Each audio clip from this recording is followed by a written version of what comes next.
Good morning. Let's try it in the dawn with the chickens and the crickets and see how you like it. Numa, week 1. Unaware that months from now, after it all blew up, I'd be standing on the banks of the Fiora, once again naked as the day I was born, rolling a whole raw egg from my crown to my toes in an effort to cleanse my energy, and as yet unaware that a strange woman hiding in the brush would then pop out to ask me if I'd learned that from someone or if I just knew, to which I begrudgingly replied I'd learned it from someone. For now, unaware as I am of all that would transpire, I am effectively in hell. No one teaches a prince the most labor-efficient way to split logs, or how to make fire with friction and or lenses. At least no one had thought to educate this prince in such matters until now. My hands are soft, and as the pursed lips of Rhea's wife remind me my ego is easily bruised. Do you know how many flames Vestal virgins tend? You don't. I don't even know, because there are rooms in this castle I would never see. I imagine I hear distant voices echoing down forbidden hallways, but Rhea assures me it's just the three of us here. I imagine all these flames find origin in one I am not permitted to touch. First of all is the courtyard bonfire. A big round fire pit dominates the central courtyard. I really think that one should only be for community ceremonial use. I only saw them fill it twice, but for some reason, the pit has to stay lit at all times as well. I'm pretty sure if I lapse on any of these duties, I will be kicked to the curb, so I'm very careful not to. The bedroom fireplaces are small, but each one requires treatment. Every morning I cover the coals to keep them alive. Every evening I light them again. The ladies like me to ignite the bedroom fires at sundown. When I've covered the coals in the bedroom fireplaces, it's time to take care of the freaky little huts the witches have set up in a smaller round courtyard exclusively devoted to fumigations.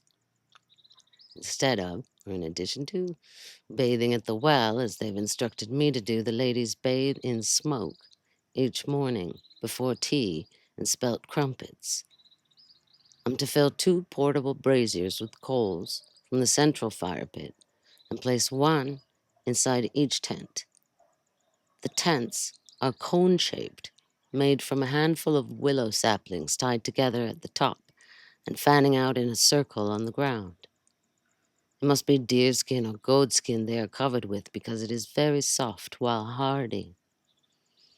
The ladies throw resin and plants on the braziers, some of which I recognize by scent, not because I ever saw them do that part. Hemp flowers, lobelia flowers, and dried poppy heads figure prominently, as well as pine and acacia resin, gathered locally, and some fragrant grasses.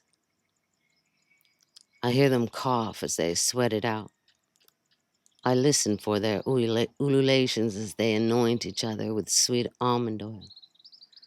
But by then I am on to my next chore. Of utmost importance is the kitchen hearth. That's where I go while the ladies are hotboxing. It's a massive stone fireplace with a little door to a domed wood oven in the back and various brick surfaces upon which to spread coals for cooking. I'm to cover these coals each night to keep them alive and then uncover them each morning. I am to place dry kindling on the coals and blow on them with a long copper tube to ignite the brush. Once it gets going, I am to stack firewood to create new coals. On a good day, Rhea doesn't curse me out and redo the whole thing. I learned to stack logs. It's not as easy as one might think.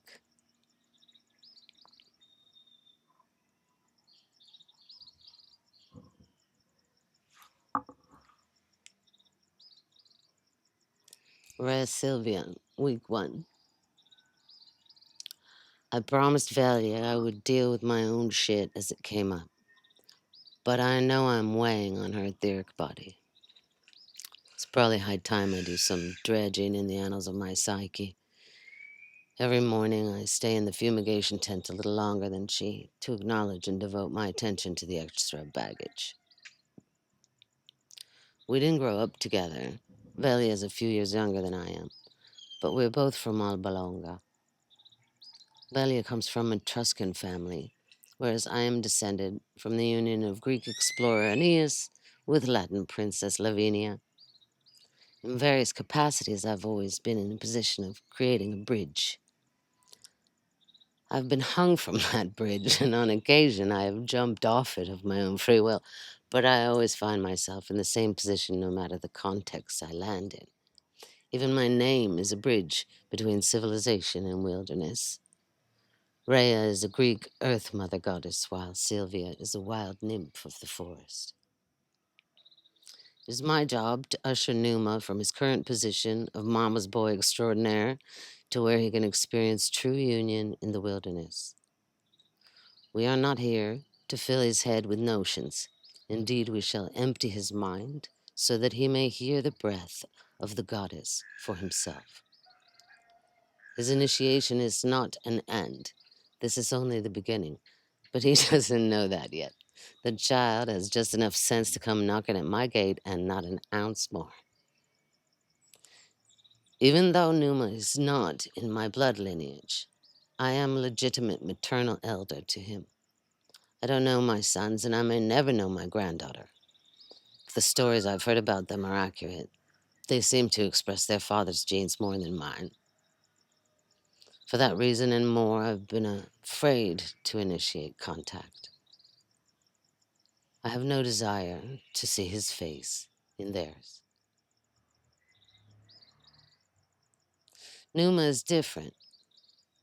He's probably the different one in his own family, too, the way I was in mine and Belia was in hers. He struggles to bridge two worlds. No one had to explain it to him. He intuitively understands what was lost when Rome decided to claim us and reject us at the same time. To claim my womb and then bury me alive after having made of me and of Velia sole repositories of ancient law. Such folly. Numa will take the mother lode and put it to good use. Of this, I am certain. The creatrix is divine intelligence. Numa's presence is just triggering enough to release a cascade of hotly emotional, repressed memories in my gut, revealing them to my mind's eye. This is the baggage I processed during my extra time in the Scythian tent. Trauma resides in the body until such time as we are able to process it. For me, that time is now.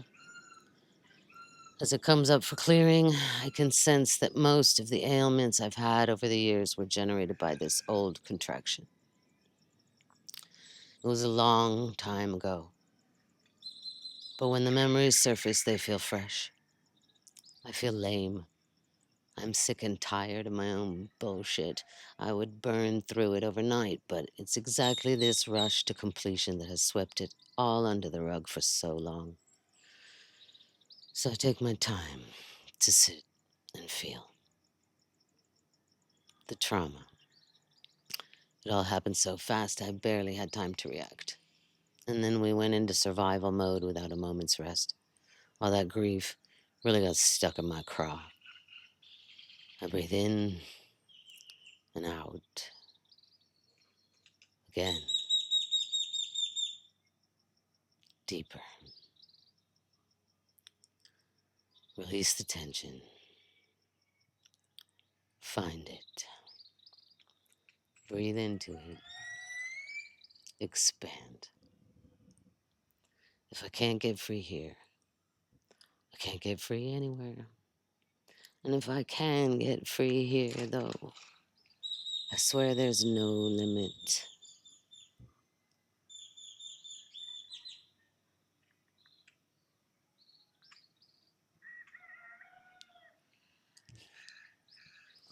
Velia, week 1. The first day I woke up here, my life began.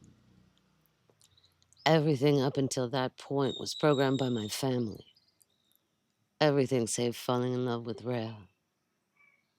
That no one could have foreseen, and fortunately few have noticed. And yet for this happy accident, I live and thrive in this multidimensional space with total freedom. I love everything about this place. Every stone and beam, all the windows, each with their own magnificent view of the lush hills and vales surrounding us. I love the plum trees and the quince. To participate in the seasonal harvest of every little thing we need is an honor. I tell you, a drop of oil is never so sweet as when you've plucked and crushed the olives with your own finger. Oh, but I have missed this. Now that the temple is fully activated, we chant prayers in the old languages at dusk and dawn. We never did this, not since we've been here. Our bodies remember the dances and the songs. The tapestry of my skin comes alive with these memories. Are they even all my own? Numa can't see the other virgins. Rhea's second sight is dim, too. It's not necessarily, but it is a gift worth developing, and I hope he finds it. I don't think we will ever allow him in the West Tower. But he should be learning to dream by now, unless he's entirely dim, which remains to be seen. However, his telepathic grid is opening up, and at this he's rather precocious. He can hear me when I speak to him about half the time. Rhea's hearing has always been uncanny. That's how we fell in love in the first place. Telepathic, intellectual resonance. When we are in ceremony, just the two of us or with the other Vestals, this is real life to me. I feel the web of interconnectedness ignite, watch the flickers spark along the very threads which make up the fabric of existence. All is pulsating synergy. We are weavers of life. I will not go back to the way we were before.